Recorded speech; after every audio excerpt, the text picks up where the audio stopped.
Boa noite a todos. Vamos iniciar agora o estudo do passo 9, o mistério de Belicena Vilca, epílogo, capítulo 6. O carro do comissário Maidana subiu a encosta do caminho de saída e 200 metros depois entrou na rota principal. Duas mulheres gordas que aguardavam pacientemente se aproximaram e me abraçaram, ambas de uma vez. Eram as mães de leite de Catalina e minha. Ali era muito importante isso de ser mãe de leite, filho de leite ou irmão de leite. Tudo começava quando a uma boa mãe se lhe cortavam o leite para seu bebê, ou não produzia quantidade suficiente. Então, se recorria ao recurso de uma outra mãe, uma mãe mais forte, que houvesse parido seu filho em data aproximada, e se pedia sua ajuda para amamentar ambos os bebês. A mãe de leite, se bem que era mais forte, era com frequência a mais pobre. Geralmente tratava-se de uma crioula ou índia, talvez já mãe de muitos filhos, que prestava de bom grado sua colaboração. E, claro, era retribuída por tais serviços. Mas a retribuição era uma coisa, geralmente regalos para seus próprios filhos, roupas e alimentos, e outra muito diferente era o amor de mãe. Isso não se podia pagar com nada, e por isso criavam-se laços superiores aos de uma simples transação comercial, o parentesco de leite.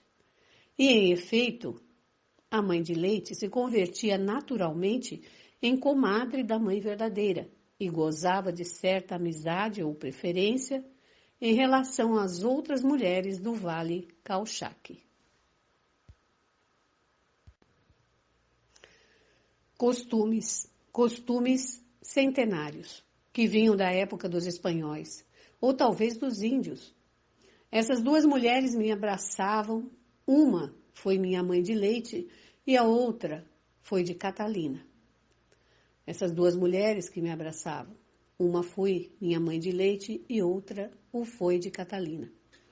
Nada tenho, me disse a primeira, nem me pareço com Dona Beatriz, mas tudo o que é meu é seu, Arturo, todo o meu amor.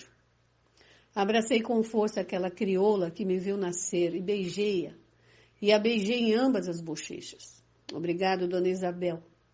Muito obrigado, disse-lhe comovido, enquanto as carpideiras de La Merced me faziam coro com seus dolorosos lamentos. Deixei as comadres persignando-se junto aos ataúdes e retirei-me a um canto separado, em companhia de tio Curte. Desde que partira o comissário Maidana, uma sobreexcitação crescente foi se apoderando de mim. Tinha uma ideia surgida da racional conclusão do policial, que desejava comunicar sem demora a tio Curte. Naturalmente, se eu não queria aceitar as propostas de Maidana, tio Curte nem sequer as havia escutado. Assim que as repeti. Tio Curte, sobressaltei. Reflita sobre as palavras do policial. São como um silogismo. Ele afirmou que os assassinos são humanos. Por quê?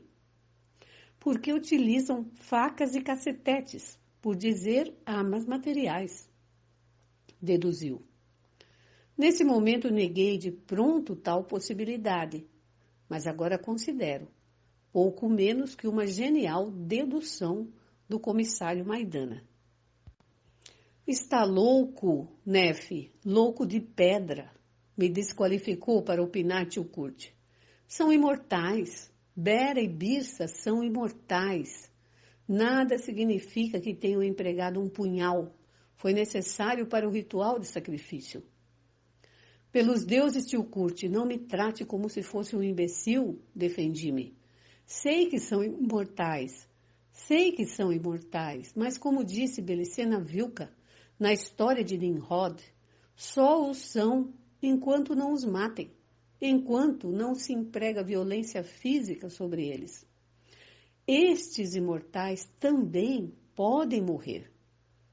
Está louco, repetiu mais convicto ainda. Não comprovou à noite o poder do demônio Bera? Nada podemos fazer contra eles. Fez muito bem em desalentar o policial. Oh, meu Deus, jurei. Não, tio Curte, não estou louco. Você é quem peca pela obstinação, mas vai me escutar.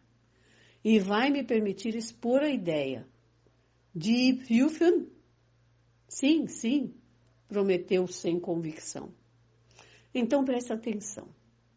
Meu conceito é que existem dois planos irredutíveis, que agora, por uma apreciação errônea e subjetiva da realidade, têm se interferido ou mesclado.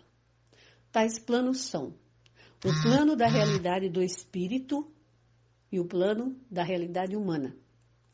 Entre ambos os planos não pode haver relações ou conexões, senão sem razões. Todo nexo ou razão é ilusório, não real. Mas existe assim mesmo uma lei, que é a razão da sem-razão, que protege e afirma a absoluta realidade dos planos. E esta lei que sustenta a razão da sem-razão entre tais planos é a única referência para não perder a razão e enlouquecer. Esta lei de cordura exige não transgredir os planos, não passar ao plano da realidade do espírito entes próprios do plano da realidade humana e, reciprocamente, não projetar no plano da realidade humana ideias próprias da realidade do espírito. Neste endemoniado assunto de Bera e Bissa, meu querido tio Curte, me parece que se confundiram os planos, já que não sabemos qual o plano ameaçado, qual o plano ameaçado pelos imortais. Mas eu te direi, tio Curte, direi tão claramente que já não poderá repetir que estou louco, e sim que deverá aceitar que estou demasiadamente certo. É isto. Observemos primeiro o plano da realidade do espírito. Ali, a verdade é a origem, o símbolo da origem. Por essa verdade, por não poder resistir ao peso dessa verdade, por negar ou não suportar a presença dessa verdade, os imortais se veem obrigados a manifestar uma forma monádica arquetípica, como a que você viu em Labrea. A forma de mônada, a unidade de luz, permite-lhes existir poderosamente fora do plano da realidade humana e evitar o confronto com a verdade da origem, com o símbolo da origem. E essa forma poderosa é com certeza a mais perigosa que alguém possa imaginar. Estou de acordo que tal perigo é também real. Entretanto, vamos agora ao plano da realidade humana. Ali a verdade é o eu, por dizer, a manifestação psíquica e volitiva do espírito encadeado à matéria. E a mentira, a ilusão do homem, mas também seu motor anímico é a dor. O Deus Criador se nutre de uma força que se chama dor humana. E o homem produz dor e sofrimento para alimentar o Criador do grande engano. O homem comum produz pouca dor porque, para padecer a ilusão da dor, requer a nobreza ferida do espírito. Daí que grandes homens, grandes espíritos encarnados, sejam capazes de gerar grandes dores, grandes sofrimentos, grandes aflições, grandes angústias. A fome de Deus, de Jeová Deus, exige o aporte da dor de grandes homens. E esses homens capazes de maior sofrimento devem ser capazes também de oferecer o maior sacrifício. Sua dor deve ser sagrada para Deus, para Jeová Deus. Para isto se requer os representantes de Jeová Deus, os sacerdotes de Jeová Deus, aqueles com o poder de consagrar a grande dor, por exemplo, Bera e Bissa. Porque será sempre necessário que no plano da realidade humana existam sacerdotes de Deus, que consagrem a grande dor do grande homem à unidade de Deus, a Jeová Deus. Só assim será possível sacrificar o grande homem para que sua grande dor consagrada nutra a unidade do Uno, do Deus Criador Jeová Deus. Em síntese, tio Kurt, uma coisa são os imortais, enfrentados no plano da realidade do espírito, onde não tem outra alternativa que manifestar-se monadicamente, como unidade de luz, para evitar a verdade de origem. Tal como ocorreu a Bera contigo, não teve outra alternativa que vestir-se com a roupa do Uno, por dizer, com sua mônada de luz. Fará objeção dizendo que tal manifestação também ocorreu no plano da realidade humana, mas te replicarei que você é um caso atípico e você sabe. Você é como um homem acidentado, ao que uma não usual ferida deixa exposta um de seus mais íntimos ossos. Aqueles que o contemplam quedam profundamente impressionados por perceber uma realidade íntima que habitualmente escapam de toda consideração. De modo análogo, quem tem contemplado o signo de origem que você exibe involuntariamente, fica profundamente impressionado, pois tem pressentido a descoberta de outra realidade, íntima e alheia. Em suma, tio Kurt, sua experiência não tem valor geral. É própria de alguém capaz de exibir no plano da realidade do homem signos de ideias geradas no mundo do espírito, própria de um Shiva turco, talvez. Mas no plano dos seres humanos correntes, como os membros não iniciados da Casa de Tarsis, como Mamãe Catalina e eu, essas coisas ocorrem de acordo com a lei antecitada. A dor deve ser consagrada e sacrificada a Jeová Deus, e para isso fazem falta sacerdotes de carne e osso. Daí que em toda a sua carta, Belicena Vilca sempre descrevia os imortais como diabólicos sacerdotes. Compreendeu, tio Kurt? Para o sacrifício da dor, tem que se oficiar o ritual da morte. E para se oficiar o ritual da morte são necessários sacerdotes sacrificadores. Onde quer chegar? Ou melhor, onde crê que seus argumentos me farão chegar? Perguntou o tio Kurt, suspeitando que minhas intenções fossem de o fazer cair em uma armadilha dialética. Muito simples. Minha conclusão é, e creio tê-la demonstrado, que para efetuar assassinatos rituais, como os que executaram há pouco, os imortais devem apresentar-se na forma sacerdotal humana. Em uma palavra, opino que o comissário Maidana está certo. Os assassinos de meus pais eram seres humanos, sacerdotes do crime que devem utilizar-se de facas e força física para dominar suas vítimas. Ainda que pareça loucura, devo admitir que não carece de sentido. Bem, Nefe, suponhamos que seja assim. O que ganharíamos com isso? Onde estaria a diferença nessa situação?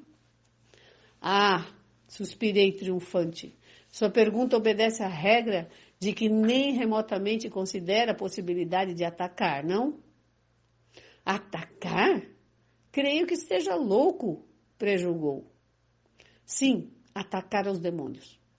Que se passa, tio? Os 35 anos de férias forçadas te abrandaram? Burlei.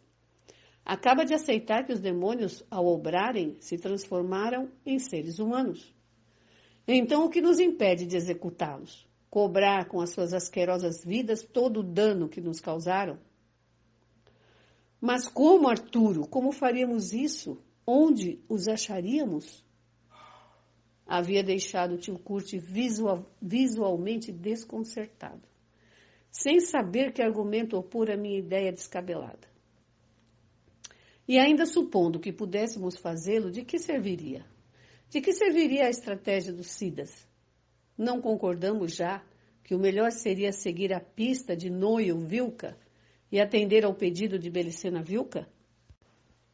Shhh! Solicitei, pondo o dedo indicador na minha boca em sinal de silêncio. Calma. Todas essas respostas você mesmo terá quando conhecer o plano. Que plano? Interrogou com temor tio Kurt. Meu plano. O plano que tenho para atacar os demônios. Mas não falarei dele até que se conclua o funeral. Logo te explicarei e o discutiremos. Nada convencido, tio Kurt movia a cabeça com cômica preocupação. Por nos encontrarmos em circunstâncias tão trágicas, ri em bom tom de seus gestos, com os quais pretendia expressar que ele era uma pessoa séria que havia caído nas mãos de um demente. Em efeito, comissário Maidana, assim terminará para o bem de todos, assegurei. De qualquer maneira, os assassinos pagarão pelo que fizeram aos meus pais. Disso queria falar-te, Signagel, disse Maidana euforicamente, mudando totalmente de atitude. Desculpe-me se peco de otimista, escusou-se, mas encanta-me ganhar discussões ou apostas, especialmente quando o rival é uma pessoa respeitável como você. Isso me enche de orgulho, confessou ingenuamente. E o que você ganhou? Perguntei perplexo. Talvez para o senhor não seja importante, mas eu antes de ir-me te fiz uma oferta, recordou. E tenho presente, todavia, suas insólitas palavras, sugerindo absurdamente que os assassinos não seriam humanos.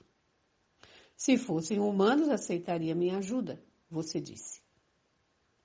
Acalme-se, Maidana, que não vou desdizê-lo. Em efeito, eu acreditei nisso, mas logo mudei de opinião e estou praticamente de acordo com você, que os assassinos seriam seres humanos, perversos e infames seres humanos.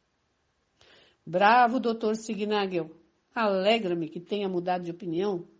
Agora será mais fácil admitir que eu estivesse certo. Têm surgido elementos novos neste caso, doutor. Que elementos? Testemunhas, Dr. Signagel. Apresentaram-se 2 testemunhas que viram perfeitamente os assassinos. Informou em tom profissional. Neste momento estão prestando declaração e ministrando a descrição que permitirá reconstruir os rostos dos assassinos. Uma vez confeccionado o retrato, serão distribuídos milhares deles pela província e por todo o país. E se iniciará um rastreamento operativo para detectar seus movimentos. Capítulo 7. Às 5h30 chegaram 2 carros fúnebres que transportavam Catalina e seus filhos. Os 3 caixões foram imediatamente dispostos junto aos dos meus pais, feito que inspirou as carpideiras a renovar, com singular maneira patética, suas súplicas a Deus. 15 minutos depois aparecia o comissário Maidana, autor daquela incrível proeza burocrática. Como conseguiu, comissário? Indaguei. Pois não foi tão difícil, considerando que os informes forenses já estavam escritos, ainda que sem assinaturas. A ninguém agrada rubricar um informe desprovido de diagnóstico. Por isso, é o que eles tinham. Porque isso é o que eles tinham. Nada. Por dizer que ignoravam do que morreu ou do que morreram sua irmã e sobrinhos. Meu único mérito foi convencer aos médicos que recém chegaram às 5h que tinha uma informação confidencial que o caso seria fechado por ordem superior. Ainda assim tive que despertar um respeitável juiz para obter uma autorização verbal que permitisse ao comissário entregar os corpos.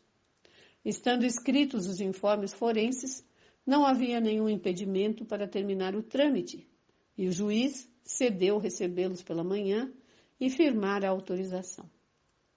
E aqui estão seus desgraçados familiares, doutor. E sabe com que diagnóstico? Parada cardíaca.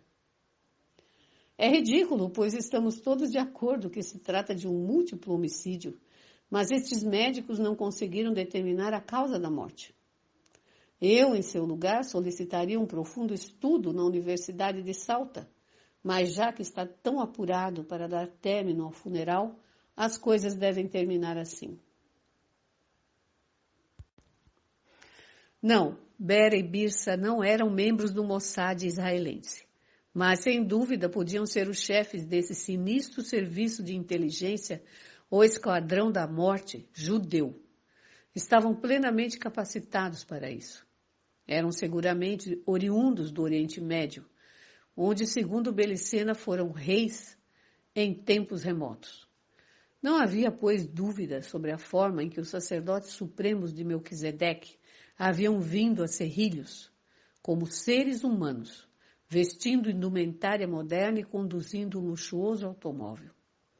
Mas não conseguiram reconhecer a marca, nem notaram se tinha placa latente. Por suas declarações, concluiu-se que se tratava de um carro muito grande, um Cadillac ou um Lincoln, e que, por não ser de tipo frequente em nosso país, dificultou a identificação.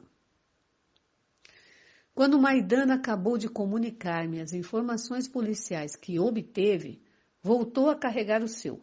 Pretendia que eu lhe retribuísse com igual lealdade e contasse tudo o que sabia sobre os assassinatos e os misteriosos assassinos. Por suposto, não podia dizer-lhe a verdade incrível por outra parte, e achava-me assim aprisionado em um dilema moral. Às 7h05, chegou o comissário de Serrilhos. Vinha saudar-me e cumprir com o pedido de Maidana, que o havia acordado às 3h da manhã. Oi, Arturo. Bom dia, senhor Sangue Doce. Como está, Maidana? Saudou. Ignorava que fosse amigo de Arturo. Trouxe o que me pediu, mas já que são amigos, recordem que ainda se mantém tudo em reserva. O juiz está tratando de achar explicação num assunto por demais estranho e logo pela manhã emitirá ordens que nos permitam atuar. Até então, o sumário é secreto. Entregou um envelope a Maidana, que este se apressou em abrir. Continha os retratos falados dos assassinos e vários desenhos que representavam as cenas vistas pelas testemunhas. Os retratos mostravam 2 rostos de indubitável aspecto oriental. Redondos, bochechas marcadas, olhos rasgados, lábios grossos. Estavam caprichosamente barbeados e careciam, ao que parece, de cabelos. Este último não se podia dizer com certeza, porque insolitamente os criminosos usavam chapéus tipo cogumelo, muito enfiado na cabeça. Existem coisas que não estão de acordo com os padrões gerais da criminologia, comentou o comissário de Serrilhos com contrariedade. Buscamos 2 assassinos ferozes, autores do massacre de uma inofensiva família. 2 testemunhas os veem, na hora do crime, penetrar na casa. Até aí tudo certo, tudo normal. Solicitamos então as testemunhas que nos descrevessem os pretensos malfeitores. Concordam. E aí termina a normalidade tipológica. O caso escapa a toda a regra geral. Nem a casuística criminal, nem os antecedentes, nem a experiência acumulada servem para compreender o fato. No princípio, suspeitou-se das testemunhas, mas logo se verificou sua capacidade para testemunhar. São pessoas inatacáveis, que jamais bebem uma gota de álcool, dado que devem exercer um posto de vigilância. E, para o cúmulo, são ex-policiais, por dizer, policiais aposentados, treinados para observarem feitos e acostumados a brindar detalhes. Mas a sua história era por demais incrível. Olhem essa imagem, onde o acompanhante desceu para abrir a porteira e o condutor está sentado ao volante do grande carro negro. O que viram as testemunhas?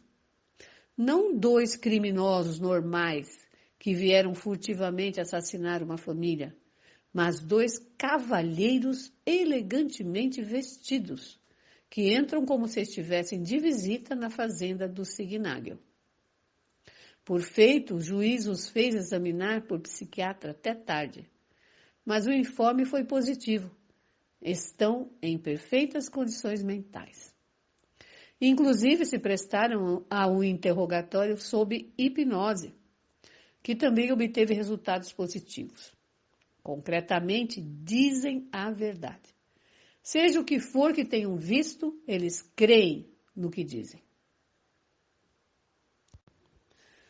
Tio Kurt havia ficado lívido. Eu, ao contrário, avaliava que aquela notícia beneficiava os meus planos. Quem são as testemunhas? Quis saber. Só te direi com total reserva, pois o caso encontra-se sob um secreto sumário judicial. Foram os porteiros da empresa tabacaleira que deviam entrar às 0h a 300 metros daqui e passaram na frente da porteira de entrada quase a essa hora. Como são vizinhos, sempre cumprem o trajeto em companhia, cada um com sua bicicleta. E como todas as madrugadas, a de ontem parecia tranquila, até que ao chegar aqui viram um automóvel. Um automóvel? Gritamos os dois, tio Kurt e eu. Que automóvel? Ha, ha, ha, ironizou Maidana. Está vendo como os assassinos são bem humanos? Tanto que circularam em um enorme carro importado. Poderia dar-nos mais detalhes? Pedi freneticamente. Tenha paciência, doutor, e te direi tudo o que sei, que não é muito. Às 11h59, ou 0h aproximadamente, os homens começaram a rodar com suas bicicletas frente a esta fazenda. Logo notaram que mais adiante circulava lentamente um enorme carro negro. Ia devagar, como se estivessem buscando determinada casa. E os ciclistas se adiantaram por pura curiosidade. Assim, pois, seguiram em caravana até que, ao chegar à porteira, o automóvel virou e saiu da rota, estacionando-se na entrada. Então puderam ver bem seus ocupantes. Eram 2 homens de aspecto oriental, vestidos impecavelmente em trajes negros. Inclusive, um deles desceu para abrir a porteira e foi claramente observado por ambos. As testemunhas estão retidas desde ontem ao meio-dia, só que nada informaram a vocês sobre o andamento das investigações. O importante é que lhes foi passado, pelo monitor de um computador, um programa etnográfico, e que os porteiros identificaram o segundo personagem como uma espécie de turco ou pessoa oriunda do Oriente Médio. O que diz, doutor? Não estava tão errado quando sugeri que os assassinos poderiam ser membros do Mossad. Dei uma olhada de relance ao comissário Maidana, pois de tudo aquilo se desprendia o mistério conhecido durante o assassinato de Belicina Vilca. Mas este não se alterou. Evidentemente tinha uma explicação racional para a curiosa acusação dos agentes do Mossad. Olhem isso, senhores, insistia o comissário de Cerrilhos. Pode haver algo mais ridículo que uns assassinos vestidos com trajes negros de 3 peças, sapatos negros, chapéu cogumelo negro, gravata negra e camisa branca? Sim, sei que podem existir assassinos assim. Em Hong Kong, em Istambul, em Londres, em Nova York e em 1000 lugares mais do mundo. Mas aqui em Cerrilhos, tratando-se de outra classe de gente, poderia aceitar-se sua presença na zona. Por exemplo, se fossem executivos de uma empresa multinacional que viessem por negócios, a saquear algumas de nossas matérias-primas. A essa classe de criminosos é possível imaginar sem esforços. Mas no caso que nos ocupa, escapam facilmente do padrão geral dos assassinos de agricultores. O comissário consultou o relógio e se despediu.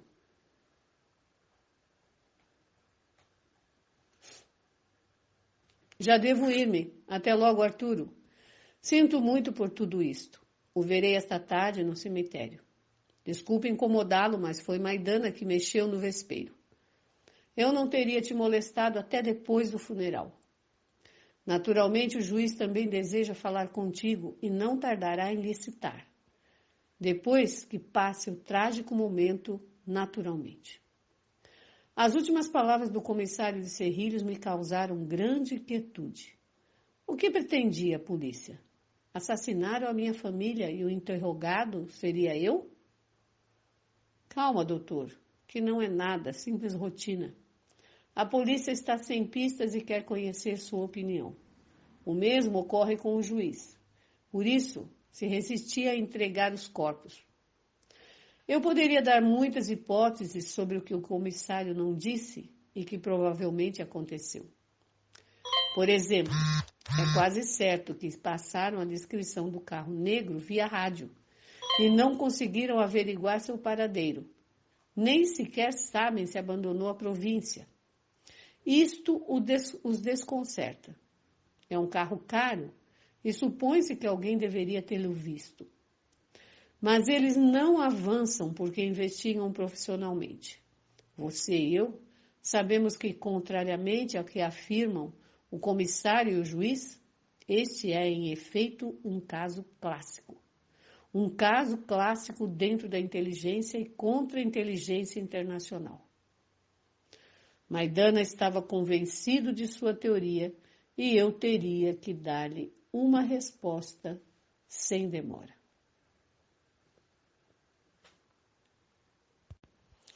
Até aqui o estudo de hoje, do passo 9, o mistério de Belicena Vilca. Na próxima oportunidade, estudaremos o capítulo 8 do epílogo. Uma boa noite a todos e um bom descanso.